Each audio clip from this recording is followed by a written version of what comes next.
გიორგი ბარამიძე ვაშინგტონში კონგრესის წარმომადგენელთა პალატის წევრს რესპუბლიკური პარტიიდან ილეანა როს-ლეხტინენს შეხვდა. ამერიკელმა კანონმდებელმა კიდევ ერთხელ დაადასტურა საქართველოს ტერიტორიული მთლიანობის მხარდაჭერა და საკმაოდ მკაცრად გამოეხმაურა რუსულ აგრესიას.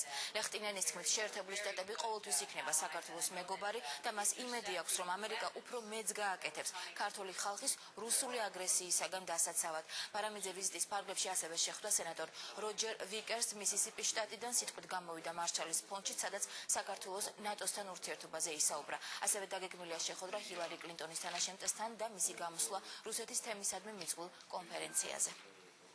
ჩემთვის დიდი პატივია, რომ მაქვს შესაძლებლობა გადავწე ჩემი მადლიერება ქართველ ხალხს ამერიკის შეერთებული შტატების ასეთი ძლიერი მოკავშირეობისთვის.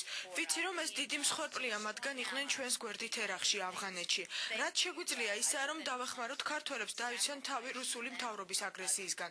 რა თქმა უნდა, ქართველმა ხალხმა უკვე ბევრი იტანჯა, ბევრი მსხვერპლიც გაიღო. ქართველებს აქვთ საკმაო მოთმინება იმაზე მეტიც კი, რაც შესაძლებელია ამ აგრესიის ასატანად. ჩვენ ვაგრძელებთ თანამშრომლობას ბევრ საკითხთან დაკავშირებით. ვიცით, რომ თქვენ გსურთ ნატოს წევრობა. ჩვენ შეგვიძლია ვიყოთ პარტნიორები ამ შესაძლებლობის რეალიზებაში. საქართველოში უკვე ბევრი გაკეთდა კორუფციის კუთხით, შეიქმნა კარგი მთავრობა. მიმაჩნია, რომ საქართველოს მთავრობამ და ქართველმა ხალხმა დაამტკიცეს, რომ შეუძლიათ იყვნენ ამერიკის ძლიერი მოკავშირეები. იმედი მაქვს, რომ ამერიკა უფრო მეც გააკეთებს თქვენი ხალხის ამ აგრესიისგან დასაცავად.